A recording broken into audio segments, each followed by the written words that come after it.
एउटा भेटघाट कार्यक्रममा यहाँ उपस्थित भएका छौँ।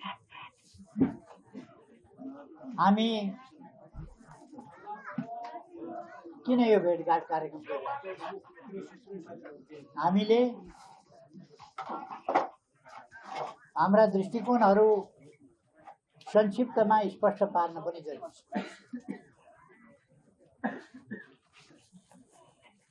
र यो देश हाम्रो, हामी यो देश बिग्रियो भने त्यसको पीडा हामीले बिहोर्नुपर्छ। यो देश सपार्न सक्यौँ भने त्यसको लाभ पनि हामीले लिन सक्छौँ। नेपालमा परिपक्व राजनीति, राष्ट्रिय राजनीति, स्वतन्त्र राजनीति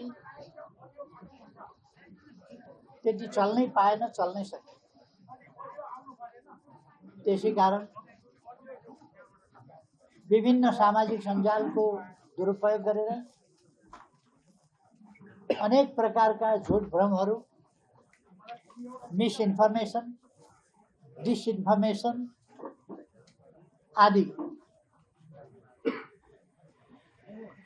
असत्यहरूको प्रचार, भ्रमको प्रचार र आम जनता र सत्यको पक्षमा उभिने, देशभक्तिको पक्षमा उभिनेहरूलाई हतोत्साही गर्नु। कसैले बोल्यो कि त्यसलाई देशभक्तिको पक्षमा बोल्यो भने त्यसलाई झोले भनेर एउटा ट्रेन्ड चलाइयो।